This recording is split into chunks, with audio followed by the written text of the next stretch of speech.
Goedemiddag en welkom bij Joert. Er komt een onderzoek naar een permanent asielzoekerscentrum in Sint-Anne. Dat had de gemeente van het Beeld juster besletten. Zo'n 2003 had Sint-Anne, onder andere van het dorp, een AZC met haast 400 bewoners. Het Centraal Orgaan Opvang Asielzoekers wil de groen aankeepje om er voor de komende 15 jaar een saneemd dwarsem centrum te vestigen. Zo'n AZC eerder al in Winterswijk en straks wil het Coano Ek in Sint-Anne bouwen. Men wil de bewenning dus permanenter maken, dat wil zeggen gewoon huizen eigenlijk. En hoe dat gebouwen van stien en net zoals hier nou ik nog caravans bijvoorbeeld. En hoe dat er dan precies uitzien zal, dat is alweer onderwerp van gesprek. Roofbestenopvang Pantera is net meer welkom bij Landgoed Hoenderdaal in Annapolona. Daar binnen verblijfmaker voor de roofbesten. Peter Cruijff, eigenaar van Landgoed Hoenderdaal, zei dat hij wel mij betalen moet voor de opvang, maar hem verder nergens mee bemoeien mij. Ik voelde nevens hem net met Pantera te onderhandelen. Wij zijn van beroep mensen die moeten onderhandelen. En dat zijn mensen die voornamelijk met dieren omgaan. En dat zijn dan toch wat specifiekere karakters. En ja, die worden boos echt. En ja, dan raken inderdaad de gemoederen verhit. En ja, dat is vervelend. Ja. En dan op een gegeven moment is er een point of no return voorbij. Dus we hebben echt gezegd, we doen het echt niet meer.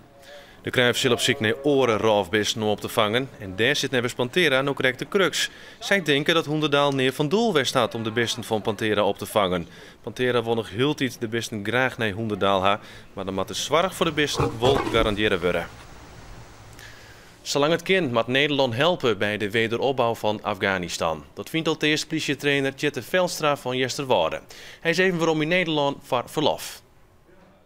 Gewoon wij weekagent in Jesterwoude, maar nu liet Velstra en hierlang officieren op in de Afghaanse haardstad Kabul. Het werk valt net onder de omstreden politiemissie in Kunduz, dat een soort kritiek op is. Maar Velstra vindt dat Nederland hoe dan ik helpen moet om Afghanistan weer op een rit te krijgen. De oorlog heeft alles natuurlijk weer teruggezet in de ontwikkeling. Maar nogmaals, de mensen zijn heel leergierig, willen alles leren en weten ook dat het anders moet. Ze willen graag verandering in het land hebben. Ineet op Vreed vertelt Tjette Velstra dadelijk meer over zijn werk in Kabul. Er binnen 3 nieuwe onjeftersdiensten een man van 20 jaar uit Haas die verdacht wordt van ontucht met band tussen de 11 en 16 jaar.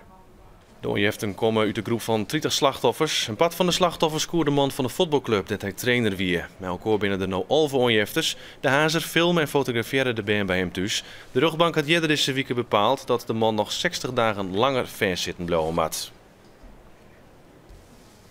Hij wiel waarnemend burgemeester, maar Hajo Apotheker is nou verdroegen als eerste officiële burgemeester van de nieuwe gemeente Zuidwest-Friesland. De betrouwenscommissie had Apotheker kiezen uit 9 kandidaten. De koninginne en minister Donner moeten nog wel met de verdracht instemmen. Oensjerk had zo'n van de morgen een oren namen kregen. Symbolisch dan, want in het ramp van de dij van het dwarsemiet is het dorp omdopen tot Grientjerk. Een tal inwoners wil beziekje het dorp in de Trienwouden in de toekomst haar eigen energie opwekken te letten. Ze hebben daarom een soort van think-tank oprichten, die het oor het dorpsbewoners enthousiast maakt om te investeren in nieuwe energie. Zo heeft de squallen zo'n kwart zonnepanelen op het dak. De praktieksquallen, die het te keer zit, zo mogelijk een rol spelen kennen om het dorp in de toekomst nog dwarsemer te maken. Wij gaan met een flow die er is. Wij signaleren wat er al alle jaar een idee aan libbert in het dorp. En wij bezieken dat zichtbaar te maken en een versnelling te jaan. Sinterklaas moet het loon nog inkomen, maar bij de kriesbjemmenkwekerij bij Houlewiek beginnen de drukke dagen nou al.